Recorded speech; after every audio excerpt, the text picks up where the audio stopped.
Anything else.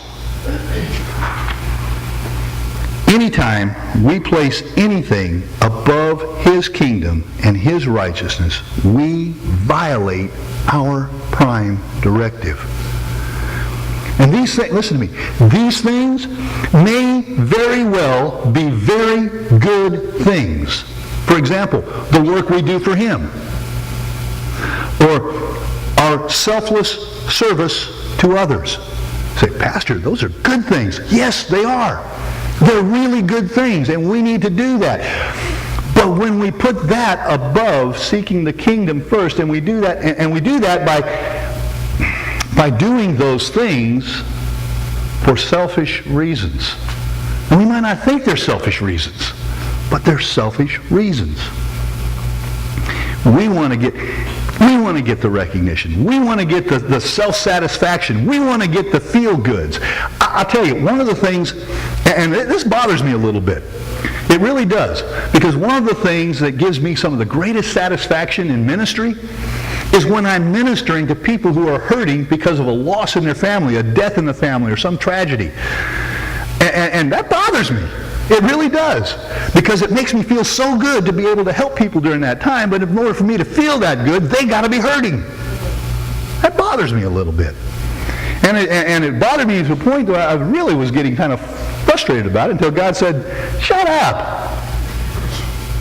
That's what I called you to do. That's what I gifted you to do. Somebody's got to do it. We go, oh, okay.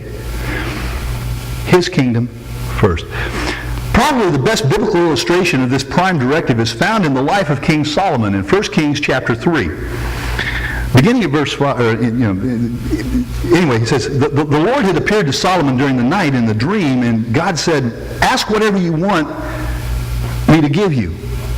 And Solomon replied, I love Solomon's reply here. It says, give your servant a discerning heart to govern your people and to distinguish between right and wrong.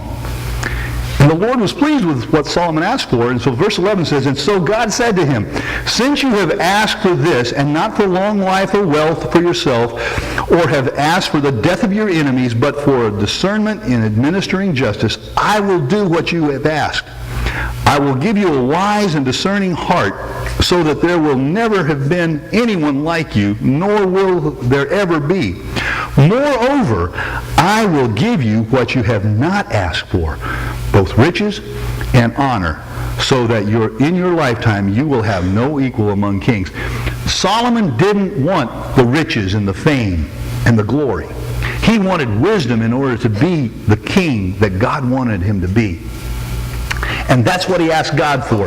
And God said, because that's what you want, because you put the highest priority, I'm going to give you all these other things. And that's how seeking the kingdom first works, the kingdom first mentality. Because we seek the kingdom first, God will take care of all these other things. It's not that we want all these other things. It's that we want the kingdom first. And God knows we need all these other things. That's the attitude. It's not wrong for us to expect Jesus to fulfill His promises to us, as long as we do not make the fulfillment of the promise the most important thing and make it more important than following our prime directive. Seek first His kingdom. Today's world, it's easy to get slightly off track in our faith.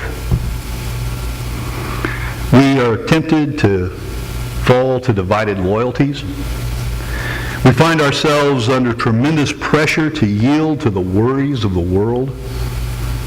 Folks, when the TID bill is due and they're coming to shut you off, it's tough to sit there and say, oh, I'm not going to worry about it. You're trying to figure out where to come up with the money to keep them from shutting off your power, so that the food in your refrigerator won't go bad. What food and what refrigerator? Yeah. But most seductive of all is the temptation to veer away from our prime directive and to place anything above seeking His kingdom first. So let me ask you, what are your priorities today? Are you fulfilling the prime directive in your life? What's God asking of you? Father, speak to our hearts today. Lord, help us to understand that you are in control. We are your servants. And our desire is to be after the things that you have established, your